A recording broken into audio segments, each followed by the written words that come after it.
we overwhelm our schedule, and then the last part is we overwhelm our life. Well, I know a little bit about this, right? I feel like I'm at least somewhat aware of this. I have a bride of 33 years. I have 6 kids, 3 grandkids. I have 6 competition horses with a daughter who's trying to make the Olympics and who's currently representing the U.S. in the World Cup. I have kids playing in college sports as we speak.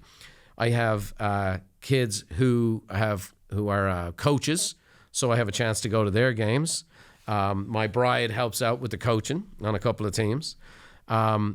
So there's travel, there's my business, there's the schedule, there's all the daily routines of workouts and, you know, all the different things for the daily routine, the cold shower and the meditation and the thing and whatever. And it's just really easy to overcommit your life. And this has to be constantly looked at. As my life has changed, you know, this is a constant redo. Beverly and I get away, I've talked about this many times, for a couple of days every year to do a big planning.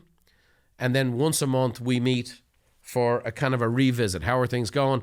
What's going on? And how do we need to readjust the plan? A study by Vital Smarts says there's an overcommitment epidemic. 3 out of 5 people they surveyed said they can't possibly get everything done on their to-do lists. David Allen, who we've had at our events as well, wrote Getting Things Done. He said you can do anything, but not everything. Leadership coach Lolly Daskell says overcommitting is the biggest mistake that people make against living a simpler life. So if you want that lower stress, simpler life, overcommitting is the disaster. So we have to learn to say no and smile. We have to do that. Robert Chu says sometimes you just need to be selfish and take care of you. If they love you, they'll understand. Now, I got to tell you, he is so right, and I just have a hard time. It was ingrained in me about service to others. I have a hard time swallowing the concept of being selfish. But I tell you what I ultimately got to is that without self-care, I wasn't able to serve anybody.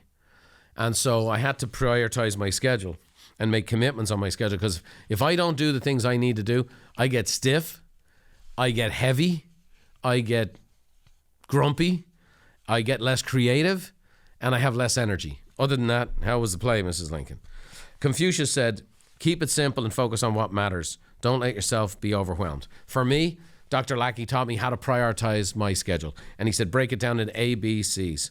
So the A's are those crucial, important things on your calendar. And then he said, break them into A1, A2, A3, B1, B2, B3, C1, C2, C3. And what Dr. Lackey taught me was success. And the more successful you became, you will have more and more things on your to-do list you don't get to. But if you got half of an A1 done in a day, you had a great day. If you get 20 C's done, like cleaning your desk or whatever else, you may not have had a great day. So listen to Dr. Lackey. He'll help. We know what we're trying to do. We're trying to make sure that we say yes to one thing. We got to take something else off the plate. We don't want to overwhelm our schedule. We don't want to overcommit our life. Thanks for watching. If you want more tips on how to think, feel, and do better, check out these videos too. Oh, by the way, don't forget to subscribe to the channel and leave us a like if you enjoyed the content.